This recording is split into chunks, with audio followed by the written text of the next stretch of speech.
Chicken curry,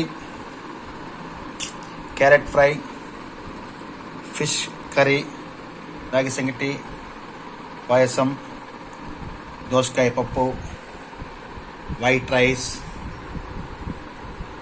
పప్పు, ఆకుపప్పు plus మజ్జిగ, తిరగమాత మజ్జిగ, పెరుగు, రసము మరియు సాంబార్. దీనికి తోడుగా ఇక మనకి కొన్ని ఫ్రైమ్స్, అందులో స్పెషల్లీ మనకి ఉప్పేసి ఊరబెట్టేటువంటి ఈ ఎండు మిరపకాయ ఫ్రై అనమాట. ఇది చాలా బాగుంటుంది కూడా. సో ఇవన్నీ తిరుపతి రాయుడు గారి రుచులు అనే మెస్ నుంచి తెచ్చేటువంటి ఐటమ్స్ ఇవి. ఈ ఎంఆర్పల్లి పంచాయతీ ఆఫీస్కి ఆపోజిట్ ఉన్నటువంటి హోటల్లో దొరుకుతాయి. ఒకసారి ట్రై చేయండి, చాలా తక్కువ రేట్లు అండి. సంగటి విత్ మనకి పప్పు, ఈ చట్నీతో కూడా మనకి 40 రూపీస్కి 2 ముద్దలు ఇస్తాడు. చిన్న ముద్దలు ఒక మనిషి సరిపోద్ది. అలాగే రైస్, వైట్ రైస్, ఎదురు తినేటువంటి వైట్ రైస్తో కూడా ఇవన్నీ ఇస్తాడండి. ఈ పాయసం కూడా ఇస్తాడు.